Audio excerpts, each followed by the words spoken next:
Hello and welcome to Fast and Factual. My name is Utsaf Parekh and here are the top stories of the day. The US and its European allies have warned Iran against attacking Israel amid the rising tensions in West Asia. The US has sent a missile, submarine and aircraft carrier group to support Israel. Iran and the Lebanon-based Hezbollah group have threatened retaliation after the killings of a Hamas leader in Iran and a Hezbollah commander in Lebanon. US officials are preparing for potential large-scale attacks in West Asia. The White House says that the Iranian offensive could come this week itself. Washington has heightened its military presence in West Asia in light of the situation. This follows allegations by Iran and Hamas that Israel assassinated Hamas leader Ismail Haniyeh in Tehran last month. Iran has vowed to avenge his death no matter what. The US has warned Iran against sending ballistic missiles to Russia, threatening a severe response. The US is monitoring reports of Iran's plans to supply Russia with missiles. US officials view this potential transfer as a significant escalation in Iran's support for Russia's war in Ukraine. Russia has been seeking military aid from sanctioned countries like Iran and North Korea to support its war efforts in Ukraine.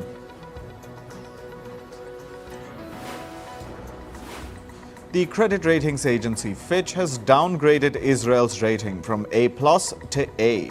Fitch cited increased geopolitical tensions as the war in Gaza continues. The agency expects Israel to permanently boost military spending by nearly 1.5% of its GDP to strengthen border defenses. Fitch warned that the Gaza war could extend into 2025 and possibly expand to other fronts. Britain's Prime Minister Keir Starmer has urged Iran's President Masoud Pezeshkian to not attack Israel. Starmer stressed that the war benefits no one. The phone call was part of Starmer's efforts to reduce tensions in West Asia. Starmer also spoke with US President Joe Biden and their European allies before contacting Pezeshkian. The British Prime Minister urged all parties to de-escalate to prevent the Gaza war from spilling over. A man attacked an 11-year-old girl and her mother with a knife in London's Leicester Square on Monday. The girl's injuries are reportedly serious but not life-threatening. Her mother's injuries are said to be less severe. The 32-year-old suspect is in custody. He is not believed to have known the victims. There is no indication of a terrorism link. American billionaire Elon Musk conducted an interview with former US President Donald Trump on the social media platform X. The conversation was initially delayed by over 40 minutes. Musk blamed a cyber attack for the disruption. During the interview, Trump recounted surviving the recent attempt on his life. The former US president also spoke about issues like illegal immigration. America's FBI is investigating claims that hackers linked to the Iranian government targeted the Trump campaign. A Trump campaign spokesperson claimed that documents were stolen by, and I quote, foreign sources hostile to the US. Iranian officials have denied any involvement, and the US government has not officially blamed Iran for the hack. Ukraine's forces are continuing their offensive in Russia's Kursk region. They claim to control 1,000 square kilometers of Russian territory. This is Ukraine's largest cross-border operation since the war began 2.5 years ago. Ukrainian President Volodymyr Zelensky says that the war Russia started is now returning to Russian soil. Russian President Vladimir Putin called the Ukrainian offensive a, quote, major provocation. He ordered Russian forces to expel Ukrainian troops from Russian territory. Palestinian President Mahmoud Abbas arrived in Moscow for an official visit on Monday. Abbas was welcomed at the airport by Russia's Deputy Foreign Minister Mikhail Bogdanov. He is set to meet Russian President Vladimir Putin today. Their talks will focus on West Asia, particularly the escalating Israel-Hamas conflict and the humanitarian crisis in Gaza. Vinay Mohan Quatra began his role as the Indian ambassador to the US on Monday. Quatra announced his appointment on the social media platform X, outlining his commitment to strengthening US-India relations. He replaces Taranjit Singh Sandhu as ambassador. Quatra previously served as India's foreign secretary and was the Minister of Commerce at the Indian Embassy in his last role. A 5.5 magnitude earthquake struck 25 kilometers east of the city of Hama in Syria. The quake was felt in several provinces in the country, with the epicenter initially reported 21 kilometers east of Hama. Syrian state TV warned of possible aftershocks and advised residents on safety measures. On to climate news. Over 47,000 people died in Europe due to scorching temperatures in 2023. This is according to a report by the Barcelona Institute for Global Health. The data was derived after sourcing death and temperature records from at least 35 European countries. Greece, Bulgaria, Italy and Spain had the highest heat-related mortality rates.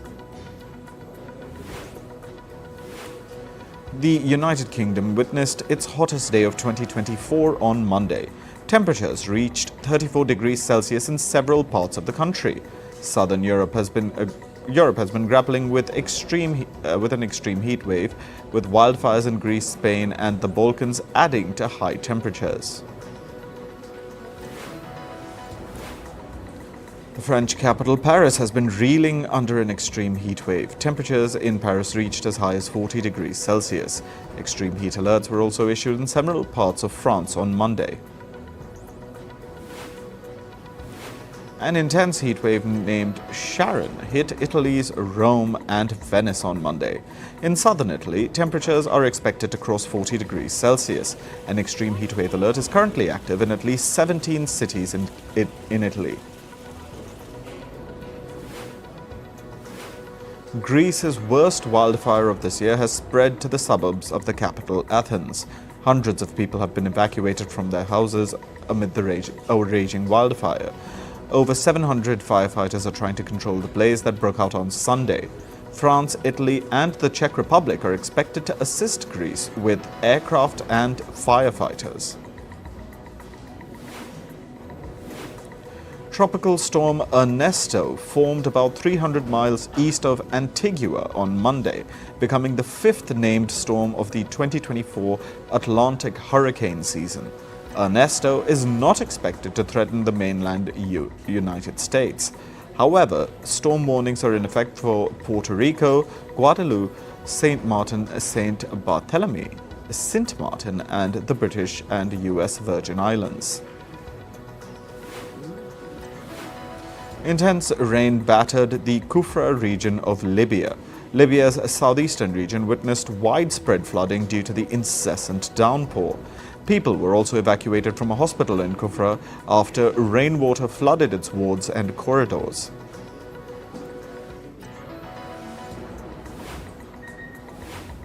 Authorities have predicted severe rainfall in the Indian state of Himachal Pradesh for the next 5 days.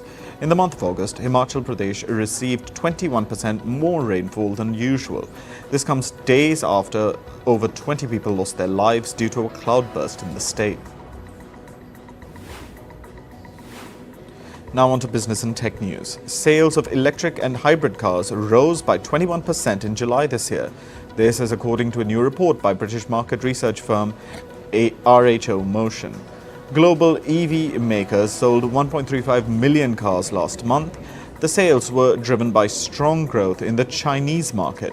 About 880,000 electric vehicles and hybrid cars were sold in China, which is about 31% higher compared to the same period last year. Meanwhile, electric vehicle demand in the European Union declined in July. America's General Motors has reportedly been laying off staff in China. The layoffs have been confined to the research and development department. Reports say that the move is part of a larger overhaul that GM is planning in the country. The car maker is expected to inform its Chinese partner, SAIC, regarding the plan soon. American oil giant ExxonMobil is laying off 59 employees in the U.S. state of Texas. This comes amid the firm's merger with Pioneer Natural Resources. The job cuts will affect workers at Pioneer's facilities in Irving, Midland, and the Concho Valley. Exxon says that it's retaining about 1,500 Pioneer employees as part of the merger. The U.S. Securities and Exchange Commission has filed a lawsuit against cryptocurrency company Novatech. The lawsuit claims that Novatech illegally raised over $650 million from investors globally. The firm allegedly promised investors that they would earn profits from day one. The U.S. market regulator says that the co-founders siphoned off millions of dollars for themselves. Novatech closed down in May 2023. The American airline JetBlue Airways has been downgraded by ratings agencies S&P and Moody's. The agencies raised concerns about the airline's financial condition. This comes after JetBlue Airways announced plans to raise over $3 billion in debt.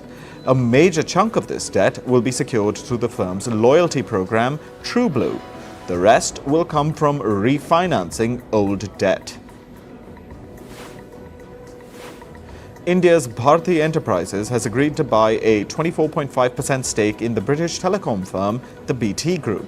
The deal is expected to be worth around $4 billion. Bharti is acquiring these shares from the broadband firm Altis. The acquisition will make Bharti one of the largest stakeholders in the BT Group. The Indian baby products retailer Firstcry debuted at the stock market today. The firm's share prices rose by as much as 40% in early trade. Firstcry is India's first pure-play baby products retailer to list its shares at the stock market. The firm received bids worth over $3.3 billion during its initial public offering.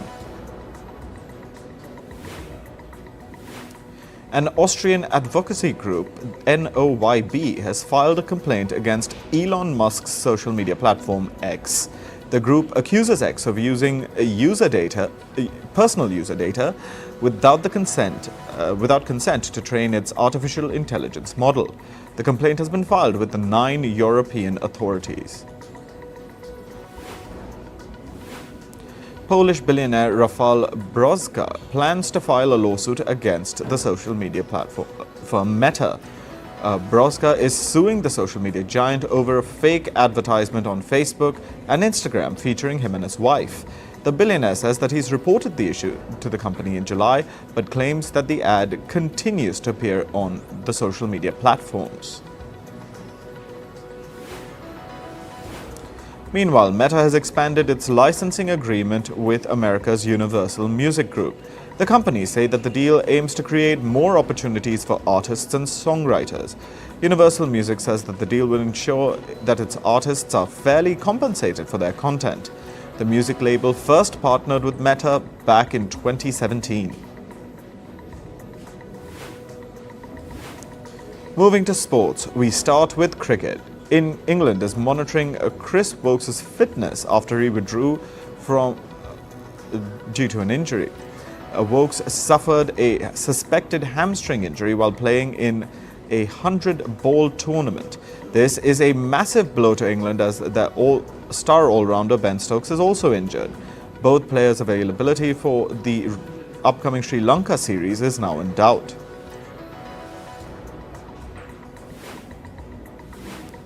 Johnny Grave will step down as the CEO of Cricket West Indies at the end of October 2024. Grave has held the position since February 2017. During his tenure, the West Indies hosted several major tournaments, including the 2018 Women's T20 World Cup and the 2024 Men's T20 World Cup. Grave stated that it was the right time for him to seek new challenges after delivering successful tournaments. Pat Cummins will play domestic cricket before the Test series against India later this year. He may participate in the Sheffield Shield to prepare for the India series which will begin in late November. Cummins, who is Australia's Test captain, recently played in Major League Cricket in the US. He has been arrested for Australia's upcoming White Ball Tour of Scotland and England. In football, Manchester City's hearing on 115 alleged breaches of the Premier League's financial rules has been moved to mid to late September.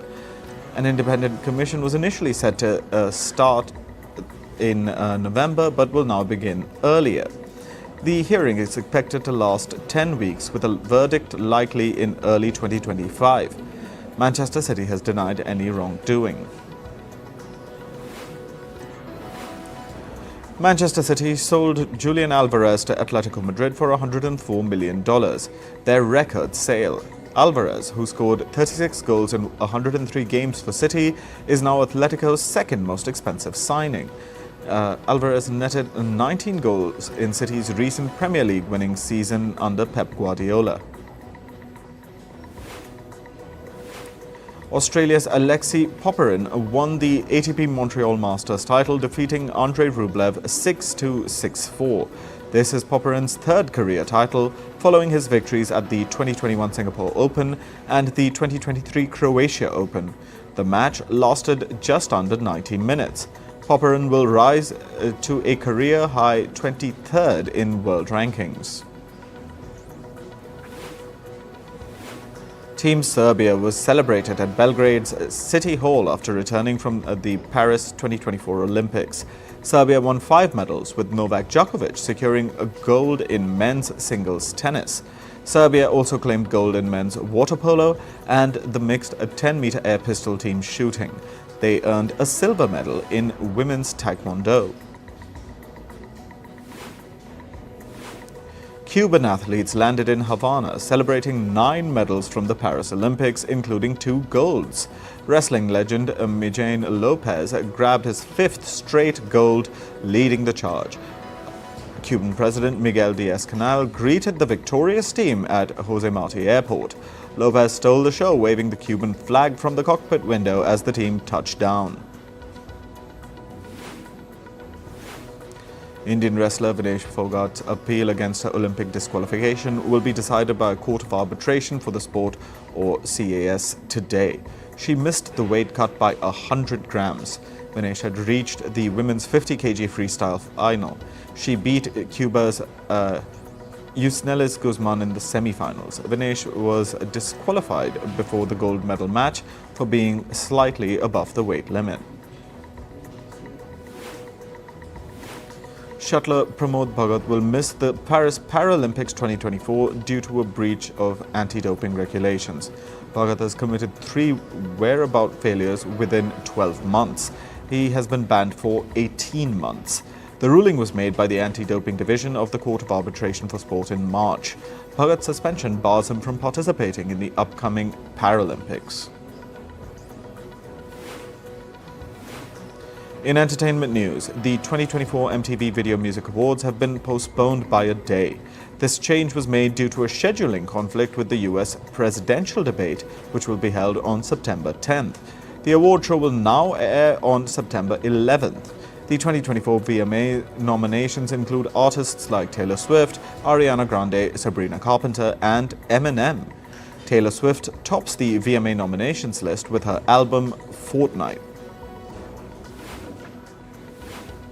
The family of the late American singer Isaac Hayes has threatened to sue the Republican presidential candidate Donald Trump. This is over the use of Hayes' song "Hold On, I'm Coming" in Trump's rallies. Trump's campaign has been asked to stop using the song by August 16th or face a lawsuit. Isaac Hayes' family is also demanding around $3 million for the repeated use of the song. Jennifer Lopez and Ben Affleck seem to have gotten back together. Reports say that Lopez visited Affleck at his Los Angeles home over the weekend. She was seen accompanying Affleck's son Samuel to a mall. Jennifer Lopez and Ben Affleck tied the knot last year, however, soon rumors about their separation surfaced. Netflix has officially commissioned an animated series based on the Ghostbusters franchise.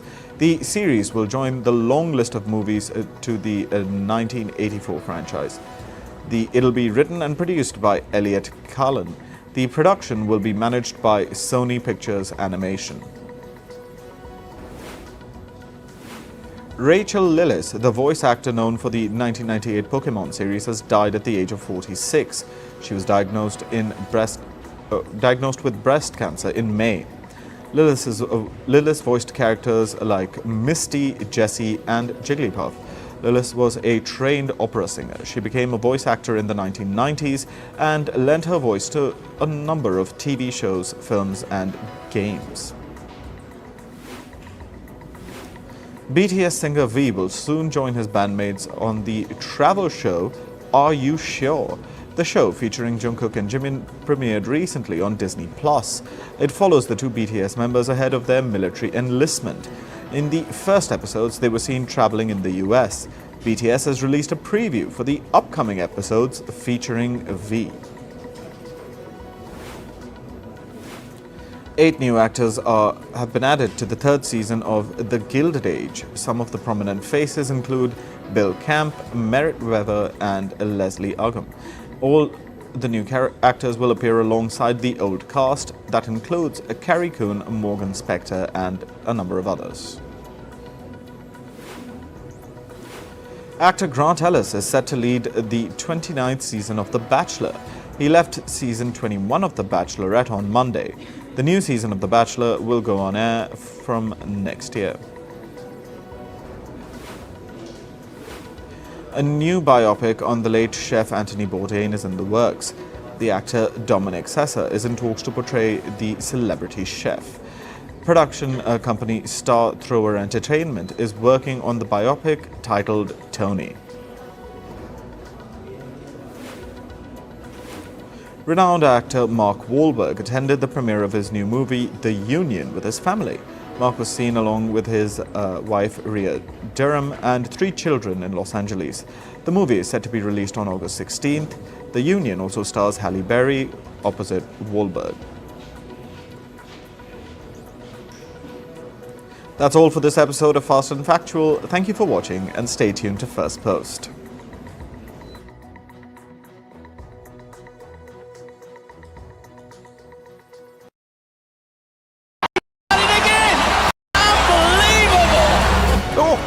Straight into the roof of the net. Nice one. Straight down the middle. So a good performance. Hello and welcome to First Sports.